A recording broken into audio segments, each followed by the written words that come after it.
Dutra dos Reis, sou docente do Departamento de Psicologia da Universidade Federal de São Carlos. Estou muito feliz de poder aqui estar com vocês, profissionais da rede, profissionais do cuidado do SUS, do SUAS, que estão nesse momento na linha de frente, cuidando dos doentes, das famílias, dos pacientes que estão sofrendo nesse momento com o coronavírus, né? O tema que eu vou tratar hoje, que é a intervenção em crise, normalmente é um tema que eu trabalho com profissionais que estão em condições de desastres naturais. Então, desastres ou desastre provocados ou desastres naturais, como, por exemplo, enchentes, alagamentos, desmoronamentos, e também em situações, às vezes, desastre feito por humanos, depois de um ataque, etc. São situações que normalmente a gente desenvolve uma série de procedimentos que são discutidos amplamente internacionalmente sobre como lidar inicialmente com pessoas que estão em situações de vulnerabilidade após um desastre. Eu confesso para vocês que já tem algumas discussões desde que nós tivemos a crise do SARS em 2018, eu vou discutir um pouco com vocês da pandemia, fazer um pouco esse exercício de conversar com você, profissional, mas dizer também que a gente está aprendendo juntos, todos nós estamos aprendendo nesse momento. Então, considera que isso é um início de conversa e que eu vou falar um pouco das coisas que eu já ouvi, mas se sente à vontade no final de você assistir essa videoaula, usar os e-mails que a gente disponibilizar, mandar mensagens para a gente, vai ser um super prazer poder iniciar um papo aqui e não somente concluir uma conversa, tá bom? Então, o que seria crise em termos de psicologia, né? Crise psicológica é um pouco diferente de crise. A gente ouve muito falar de crise política, crise de meia-idade, crise de representatividade, mas então eu vou recortar aqui exatamente o que é crise para a psicologia, né? Então, normalmente, crise no sentido psicológico, embora haja muitas definições, né? E o mais comum que você encontra nos textos da American Psychological Association, textos que envolvem, por exemplo, Greenpeace, né? Então, o que é que a gente entende como crise, né? Então, crise seria um estado que ele é temporário, ele é extremamente perturbador e ele é desorganizador do indivíduo. Então, normalmente, quando o indivíduo enfrenta situações nos quais a maioria das formas com as quais ele resolve problemas deixam de ser eficientes. Então, veja que a gente não define crise exatamente pelo tipo de desastre, né? Então, vamos pensar na pandemia, por exemplo, né? Alguém que a pandemia, nesse momento, levou para uma intervenção de eficiente. A coisa mais eficiente que a gente tem que fazer é o distanciamento social. E é lógico que essa forma de resolver o problema socialmente trouxe impactos diferentes para diferentes pessoas. As pessoas que já trabalhavam em casa, que já tinham suas atividades, que podem desenvolver suas atividades e receber os seus salários dentro das suas casas, elas mantiveram mais condições de responder, de atuar, de se organizar, do que aquelas pessoas cujas todas as suas atividades, rendas, ações e interações se dava fora de casa. Cuidar de um pai que mora com a gente, idoso, é bem diferente de cuidar de um pai que mora numa cidade vizinha ou mora numa casa diferente da nossa. Então, as formas... Então, se esse pai tem que mudar para sua casa, você percebe que a forma do cuidado fica diferente. Então, nós dizemos que crise é quando há uma desorganização significativa da forma cognitiva, comportamental, afetiva com a qual eu tenho que lidar no dia a dia. É lógico que a pandemia, nos moldes como ela está colocado, ela, para a maioria das pessoas, em algum nível, produziu crises importantes e exigiu muita reorganização, tá bom?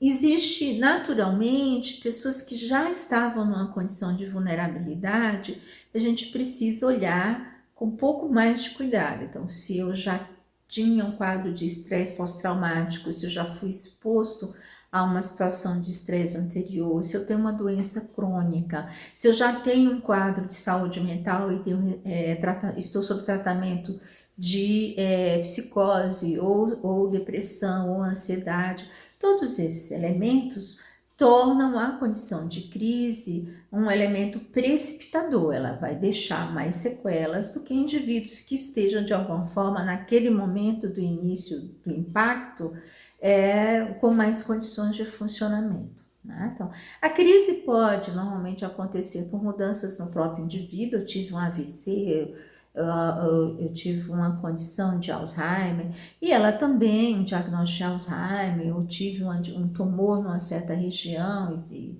isso me impossibilita de trabalhar, mas ela também muitas vezes vem dessas mudanças amplas do que acontece ao redor da gente, né? E o quanto isso é psicologicamente debilitante depende muito de cada indivíduo, da sua história, dos seus recursos e das suas redes sociais. Tá? Existe 3 grupos que ficam sob o cuidado do profissional de saúde mental durante o desastre, né? Durante condições de crise e de desastres. Você tem o próprio afetado, o indivíduo que de alguma forma é afetado pelo desastre, e sua família, que é um núcleo ali do abrigamento.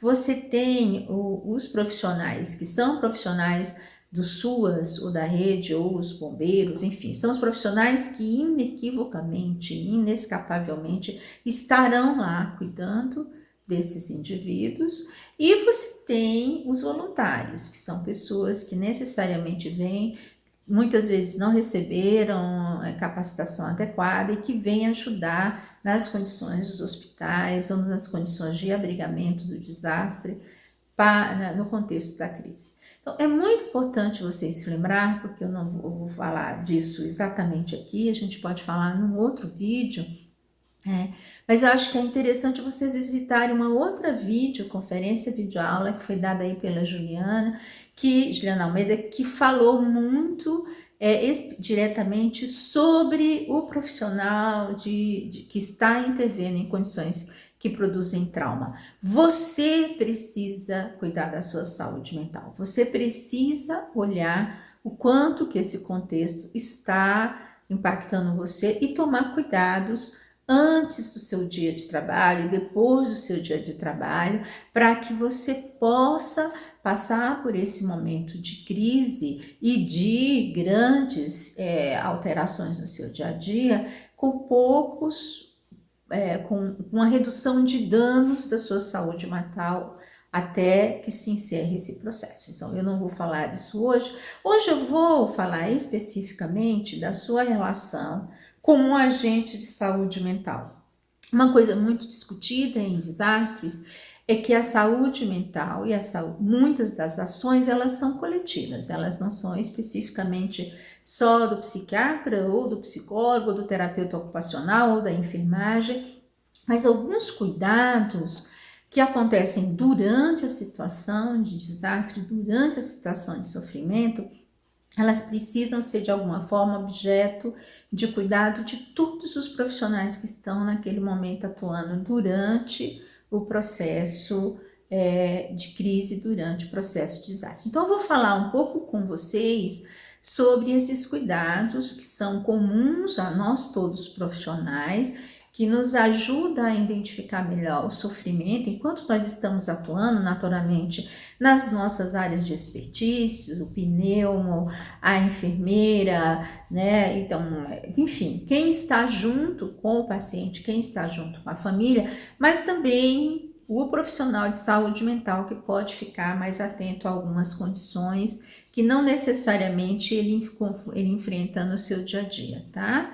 É muito importante três princípios fundamentais de cuidado que a gente tem discutido como os primeiros socorros psicológicos. Então, tem alguns primeiros socorros que são de toda a equipe, né? Tem 3 elementos que são muito importantes, né? Observar, escutar e se aproximar. Todos nós, de alguma forma, temos alguns elementos em que a gente tem que atuar junto dessas pessoas e que, de alguma forma, se a gente observa, se a gente escuta e se a gente se aproxima, né? E aí eu vou dizer como isso, não no sentido de romper o distanciamento, mas no sentido psicológico, você pode minimizar os danos de impacto daquele momento de crise, tanto para o indivíduo, quanto para a família, quanto para você, quanto para a sua equipe. Né? Então, esses são elementos fundamentais. Tem uma coisa importante, tem 2 coisas que talvez valha a pena começar citando, porque eu acho que nós nos cobramos muito. Né? Então, nessa situação de muito estresse, de muito sofrimento, né? O paciente às vezes tem reações emocionais muito distintas e que pode te afetar muito, né? Que pode ser desde um isolamento em que ele fica calado e você não consegue de alguma forma aferir como ele está, nem para fazer as suas medidas de saúde, mas também aquele que fica agressivo e agitado, a família que fica de alguma forma culpa você, trata você de uma forma muito violenta, muito perturbadora. Então, o primeiro elemento importante é você entender que não é com você. Essa raiva, essa frustração, esse elemento de desabafo, ele não é usualmente com você, né? A pessoa está vulnerável, ela está com medo, está frustrada, está enfrentando uma situação que pode eventualmente caminhar para a terminalidade, ou ela tem alguém que está ali doente e que ela quer que venha para o cuidado, porque ele está no cuidado residencial, ou ela não consegue ver porque está no isolamento e a angústia de perder e não ter contato. De alguma forma, esses elementos elas podem produzir uma combustão nas relações. Respira um pouco, deixa passar. Chama alguém para ajudar, sai dessa situação se você acha que você não tem controle, mas começa mentalizando, não é comigo, é o desespero, essa é uma condição difícil.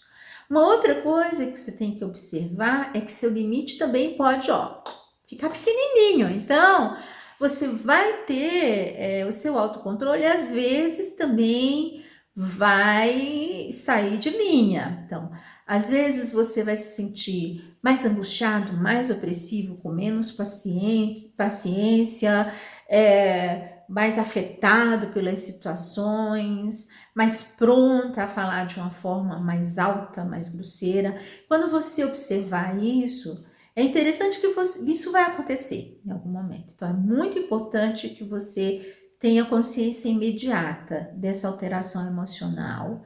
Respire, peça ajuda, saia do local, peça desculpa, diga, não é problema, não é seu, eu sei, desculpa, eu estou muito cansada, vamos começar de novo.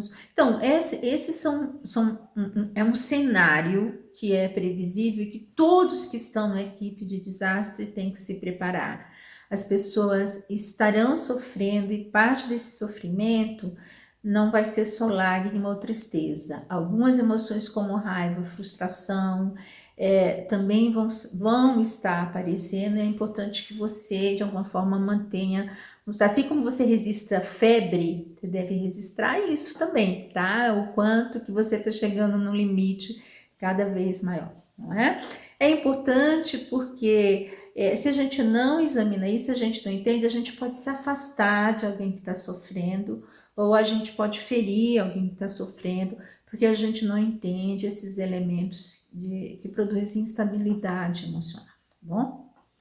Então, observar a situação antes de falar qualquer coisa, ela é essencial. Observar e falar muito. Então, todo mundo que trabalha numa situação de desastre deve ter empatia, deve tentar um exercício de empatia, de se colocar no lugar do outro. Tá? Como eu estou dizendo para vocês, estou falando no cuidado com o paciente, mas é óbvio que você vai se cuidar também em relação a isso.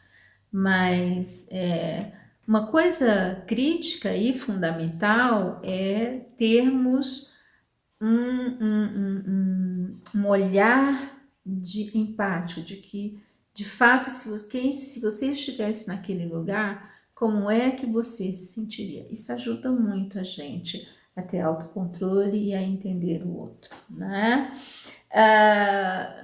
Às vezes,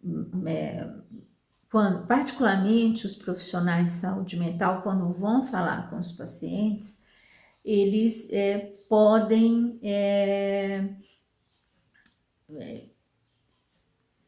não ter uma condição de privacidade muito boa, às vezes induz, às vezes o paciente não quer falar naquele momento, e numa situação de desastre é muito importante que o indivíduo só fale o que ele de fato está pronto a falar, né?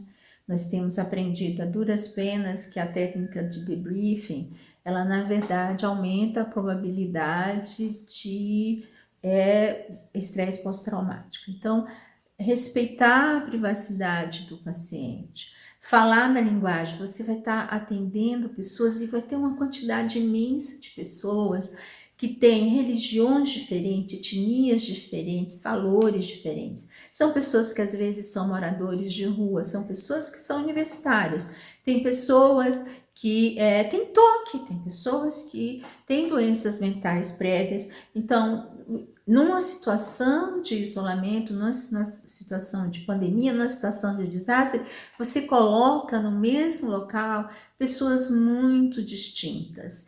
Então, um cuidado especial para utilizar uma linguagem que seja acessível, não explicar para todo mundo do mesmo jeito, mas explicar de uma forma que a pessoa entenda, que tirar as dúvidas, ouvir bastante, perguntar se a pessoa entendeu, particularmente quando você dá orientações de cuidado em casa. Nossa, isso é tão importante, que você entenda explicitamente. As pessoas às vezes têm vergonha de dizer que não entendeu. Pergunta, ó, como é que vê se você consegue me explicar o que eu te ensinei, enfim.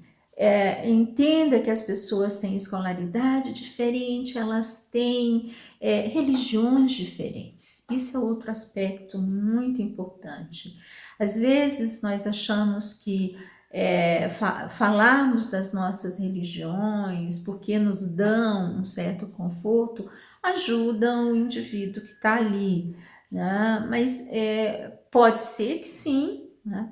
Mas às vezes é uma ofensa, porque aquela pessoa é de uma outra religião, ela é de um outro, tem outros valores, tem um outro conjunto de regras. Então, assim, tenha muito cuidado, tenha muito respeito ao tratar de temas como religião, como gênero, como tabus de idade, coisas que podem ser extremamente tranquilas para você, pode ser uma coisa que horroriza o seu paciente ou a família do seu paciente.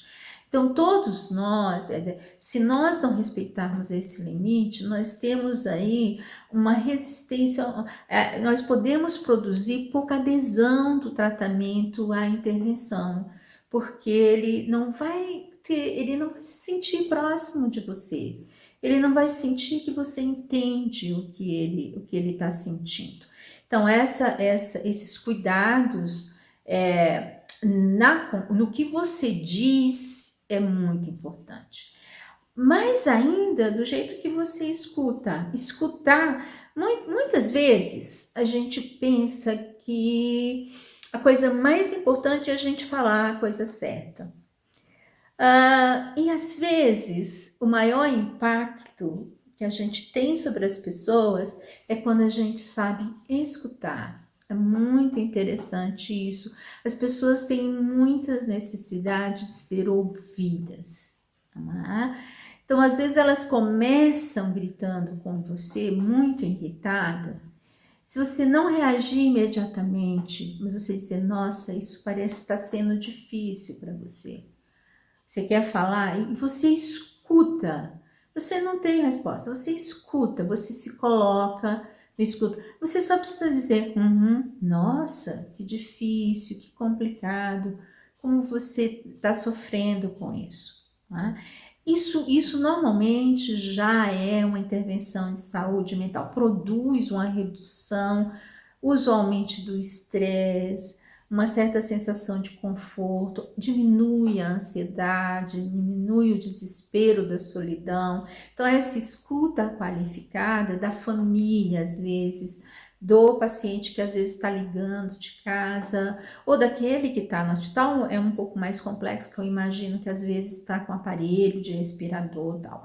Mas esses elementos de escuta que dão a sensação de que o que a pessoa está dizendo, que qualifica a emoção, que qualifica o que é dito, é um elemento extremamente importante, tá?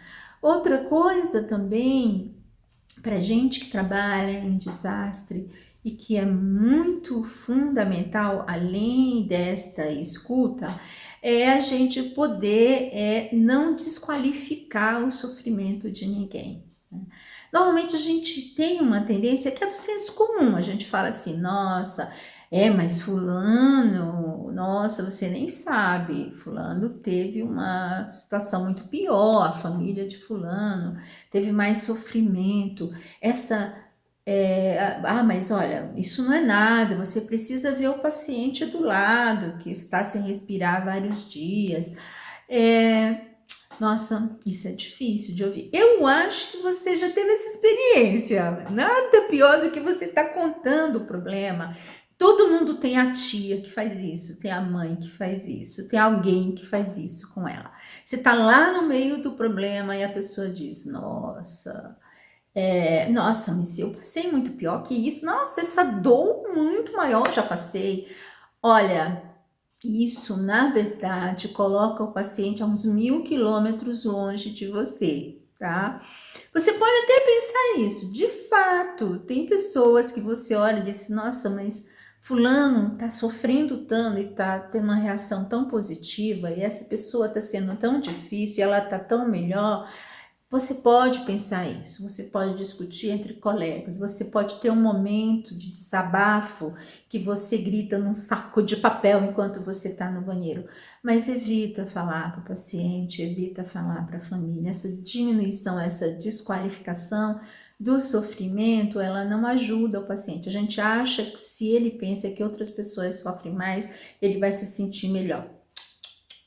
Não é verdade, não se sente melhor, tá bom? Então, na maioria das vezes, né? Na verdade, você pode fazer uma mudança, a pessoa fica culpada e aí não te conta mais nada. Então, observar,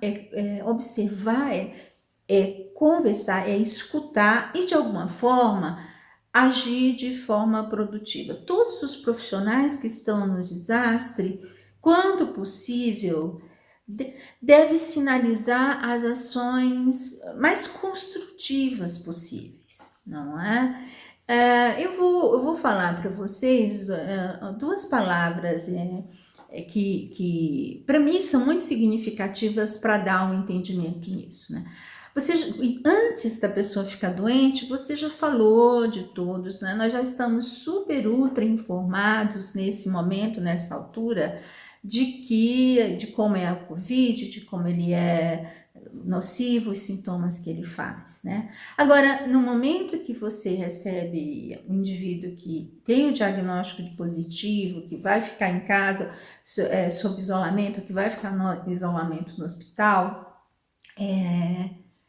ele precisa ouvir o que de positivo já aconteceu ali. Quantas pessoas já foram, quanto que dos tratamentos já funcionou, pessoas que tiveram alta, cuidados que ajudam, o que é que a partir daquele momento ele pode fazer? Lembrar o que ele perdeu, o que está difícil, e ele vai falar muito disso, é óbvio que vai aparecer. Mas o mais importante para todos nós que estamos juntos, dessa família e desse paciente, é falarmos do que tem a ser construído e de coisas boas que ainda podem acontecer. Então, repetidamente, falar das possibilidades de mudança. A palavra crise em japonês, ela tem vários kanjis que representam essa palavra. Eu gosto muito, né? É uma das minhas esquisitices, saber um pouco de japonês. Mas enfim, não muito, não dá para namorar ainda. Mas tem duas palavras que eu gosto de trazer aqui para a gente refletir agora no finalzinho, tá? Então, crise não é tragédia. Crise é um momento em que tudo mudou. E agora você não tem muita ideia, o que você fazia antes não é tão funcional, tão certo, você não tá, mas não significa que tudo vai se manter como uma tragédia. A crise é um momento absoluto de incerteza. Eu paro porque eu não sei exatamente como vai ser. Então, o japonês tem duas palavras que eu gosto muito para falar de crise. Uma é a kiki, eu não sei se eu falo correto, tá? Mas ele é composto vocês vão ver aqui no lado, tá? Então, o primeiro deles é o kiki, tá? Que é composto de 2 ideogramas, vocês vão ver que tem 2 ideogramas. Um ideograma é a palavra perigo, tá? Óbvio, ela sinaliza que algo ruim pode acontecer. Mas o segundo na palavra kiki, é uma descrição de um momento na tecedura da seda, tá? Então, o tecelão, sabe que você tinha que aproveitar qualquer pouco do conteúdo ali para fazer seu tecido, e você tinha muito pouco material.